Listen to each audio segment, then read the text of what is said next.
Whilst I do love the look of the spotted trailing foliage, I am going to stake it so it stands up like the rest of the plant. So let's do that.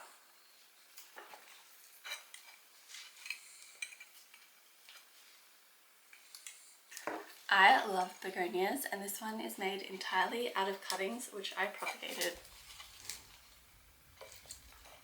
Most of the growth is happily growing straight up and tall, but this section down here has decided to trail. I am going to use a Bendy cococoir pole to stake it. I really love the way this looks. It's organic, it's fairly neutral, and you can make it whatever shape you want. Begonias don't have aerial roots like aroids do, so this isn't going to grow into the pole, it's just a support like a trellis is. I'm just going to cut a few lengths of this twine here. You don't need much at all, and I'm just going to loosely tie it.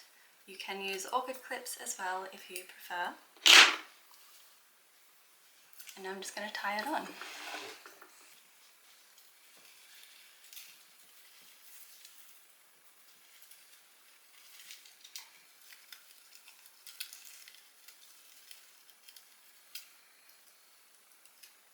I'm just going to do an easy bow. There's no need to do anything too fancy or dramatic, and because it is the same colour as the cococoir pole, I think it blends in perfectly. I'm just going to tie this section up as well. I'm doing quite a loose knot as well because the begonia is a little bit fragile in the stems. I in fact made all these cuttings because I dropped a pillow on top of the original plant and it snapped. It snapped a lot of them, so I cut them all off and made this new plant. I used the water propagation method, of course, and I will link that video here if you want to go back and watch it. I'm quite happy with how this is looking from the back. Now I'm just going to mist the foliage and also give this plant a good water and a little bit of plant food. So let's do that.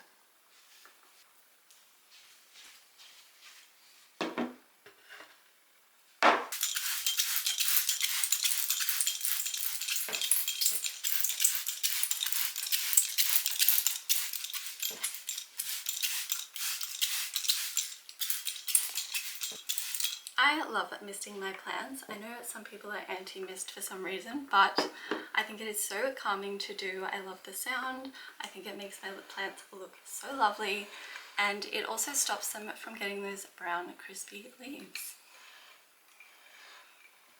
Now let's give her a water.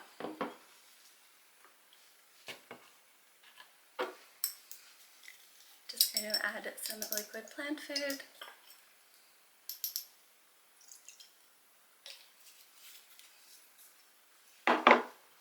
Give her a good soak.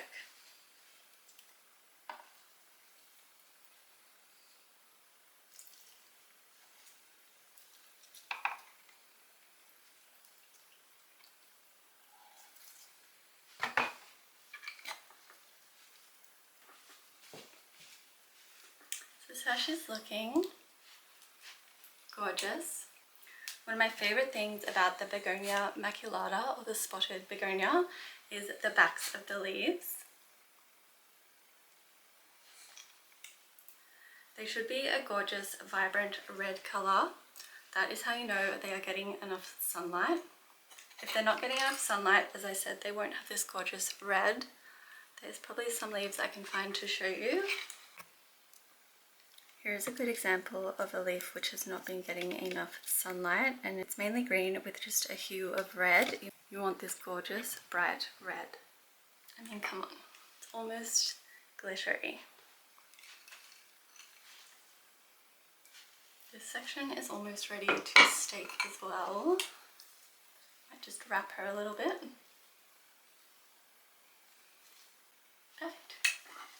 Now this new section, the foliage is facing the wrong way because it was growing down where the rest was growing up, but I'm hoping she will revert herself, or at least not look too weird.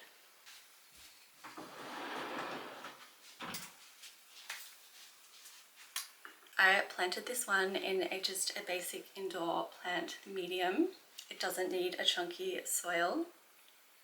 It's very easy to propagate in hydro or in soil. You can just cut any of the sections with a node, which are any of these bits here, and roots will grow.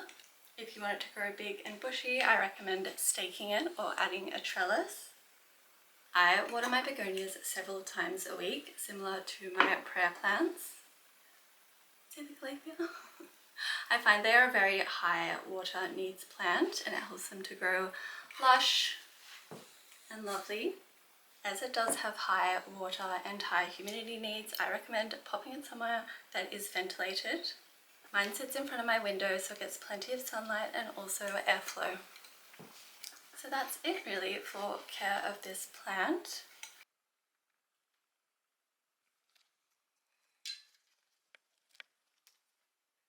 I water my begonias a few times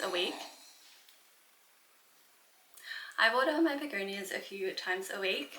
Similar to my prayer plants. I think they're a very high water. My begonias sit.